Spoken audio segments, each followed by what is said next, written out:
Pemirsa masih di Speak After Lunch dan kita masih membahas mengenai perlindungan data pribadi di era keterbukaan informasi. Pak Cecep, sebelum kita berlanjut lagi ya Pak ya, ini yang ingin saya tanyakan adalah bagaimana irisan antara keterbukaan informasi dan perlindungan data pribadi serta bagaimana peran dari Komisi Informasi sendiri Pak? Ya Mbak Kiki, terima kasih. Jadi Komisi Informasi itu oleh Undang-Undang 14 tahun 2008 tentang keterbukaan informasi, salah satu tugas utamanya itu adalah memutus sengketa. Apabila terjadi sengketa informasi publik antara pemohon yang misalnya minta informasi publik tapi tidak diberikan oleh badan publik, maka ke KI, ke Komisi Informasi untuk memutus apakah informasi itu bisa dibuka atau informasi itu memang dikecualikan. Nah, hari ini memang Komisi Informasi mendorong gitu ya, sebesar-besarnya agar akses informasi publik itu bisa diperoleh oleh masyarakat gitu ya.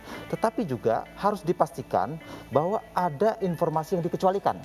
Nah, seperti tadi saya sampaikan, ada informasi yang dikecualikan yang memang harus ditutup.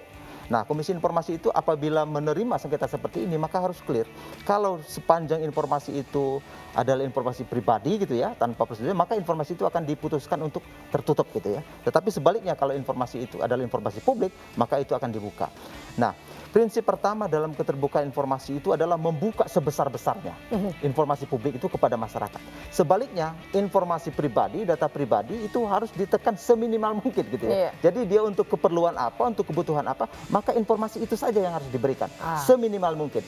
Nah, dua hal inilah yang menjadi kutub yang memang harus dipadukan gitu ya, diintegrasikan agar clear mana informasi pribadi dan itu dijamin dan mana informasi publik dan itu memang harus dibuka kerannya untuk masyarakat. Nah, dua undang-undang inilah yang sebenarnya punya irisan yang sangat kental sekali Mbak Kiki gitu ya. Nah, untuk itu kami memang berharap agar undang-undang ini bisa lahir segera gitu ya, sehingga dua hal ini bisa dikelola dengan baik gitu ya, tanpa ada penyalahgunaan atau masyarakat juga ketika ingin meminta informasi dia harus clear. Sepanjang informasi publik, maka badan publik tidak ada alasan untuk memberikannya. Untuk menolak ya. Baik. Lalu untuk Ibu Christina, Ibu mungkin Ibu bisa menceritakan kepada kami gitu ya, ini prakteknya di negara lain itu sudah seperti apa sih Bu? Apakah memang masih sama seperti kita yang mengalami juga kebocoran data atau sebetulnya negara lain itu sudah melaju jauh ke depan Ibu? Ya, berdasarkan catatan kami ada 143 negara ya yang sudah memiliki undang-undang terkait dengan perlindungan data. Nah, memang kebanyakan itu 133 bahkan itu memiliki otoritas yang sifatnya independen dan sejauh ini kami lihat baik-baik saja. Ada 10 yang tidak independen, contohnya Singapura gitu ya, itu ada di bawah pemerintah. Tapi ini karena memang karakteristik daripada undang-undangnya sendiri hanya mengatur untuk pihak swasta. Jadi yang pihak badan publiknya tidak diatur.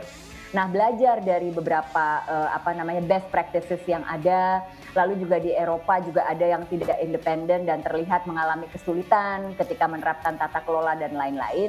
Kami di DPR RI berpendapat memang badan ini sebaiknya independen. Ya itu tadi untuk memastikan karena kan yang diatur bukan hanya pihak swasta, tapi juga pemerintah, juga kementerian lembaga, badan publik, semua. Intinya semua yang melakukan pengelolaan dan pengendalian data akan menjadi subjek yang juga diatur oleh undang-undang ini. Itu sih Mbak, kalau dari best practices yang kami lihat ya saat ini. Baik, kalau dari Pak Cecep mungkin ada yang mau ditambahkan lagi Pak? Iya, kita memang berkaca ya, benar sekali yang disampaikan Ibu Christina tadi. Ada beberapa negara yang menggabungkan fungsi keterbukaan dan keamanan perlindungan data pribadi ini seperti di Australia gitu ya. Meskipun lembaganya yang hadir itu adalah lembaga pelindungan pribadi dulu gitu ya. Baru kemudian ditambah tugasnya dengan keterbukaan informasi gitu ya, tetapi ini bisa berjalan efektif. Nah, kami berharap juga memang semangat Bapak Presiden ya beberapa waktu yang lalu yang memang meleburkan beberapa lembaga-lembaga dan saya kira ini harus menjadi catatan penting kita bahwa ke depan memang harus ada efektivitas lembaga gitu. Jadi kami memandang perlu sekali dihadirkan satu lembaga independen gitu ya.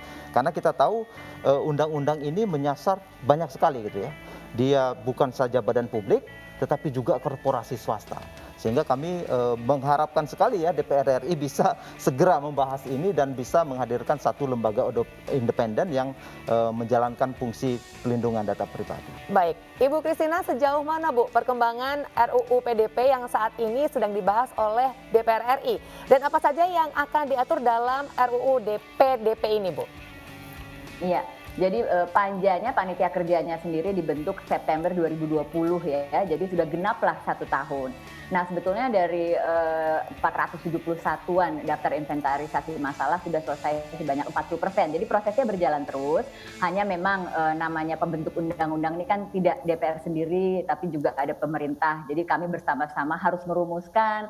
Nah terkadang juga ada ketentuan-ketentuan yang belum dirasakan paham ya antara kedua pihak. Nah inilah yang masih perlu dicari titik temunya. Salah satunya itu tadi terkait dengan otoritas pelindungan data pribadi. Jadi tentunya DPR berkaca pada model-model yang ada dan best practices yang ada, kami memiliki pandangan kami sendiri. Demikian juga pemerintah tentunya mungkin untuk satu dan lain hal juga memiliki pandangan sendiri. Inilah yang sedang dipertemukan, Mbak. Jadi masih dalam proses, sudah berjalan 3 kali masa sidang pembahasannya dan sudah diperpanjang untuk 1 kali masa sidang lagi oleh rapat paripurna. Baik, lalu bagaimana Bu implementasinya dari berbagai undang-undang yang mengatur hal tersebut?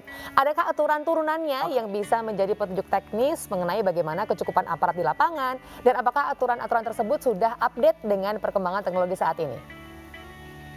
Ya, jadi tadi saya sudah angkat juga ada PP ya, beberapa PP juga yang menjadi turunan daripada undang-undang yang sudah ada. Tapi ya itu tadi sifatnya yang masih sektoral, masih parsial, belum dirasakan ternyata dalam implementasinya cukup untuk memberikan pengaturan. Jadi nantinya Undang-Undang Pelindungan Data Pribadi ini akan berperan sebagai leg spesialis, sebagai aturan khusus terkait dengan pelindungan data pribadi yang tentunya semua undang-undang akan merujuk kepada undang-undang ini ketika berbicara soal pelindungan data pribadi. Nantinya pastinya akan diturunkan juga dalam aturan-aturan pelaksanaan baik itu PP maupun permen dari institusi terkait atau peraturan badan otoritas yang akan dibentuk nanti.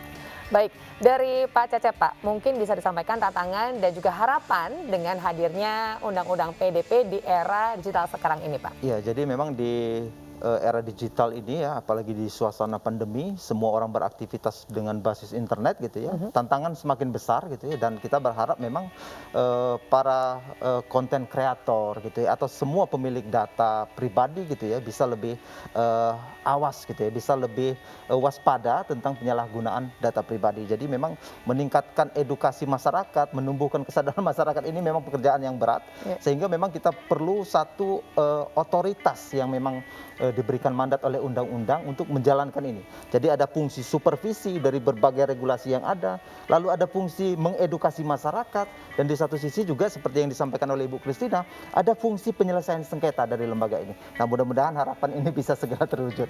Amin. Baik, terima kasih Pak Cecep Suryadi selaku Komisioner Komisi Informasi Pusat dan juga Ibu Christina Aryani selaku anggota Komisi 1 DPR RI atas penjelasan dan juga waktunya ya Pak ya. Terima kasih Bapak dan juga Ibu. Tak terasa kita sudah sampai di penghujung acara pemirsa. Akhirnya Kiki Jaya pamit. Selamat siang dan sampai jumpa. Terima kasih Bu Christina, sehat selalu.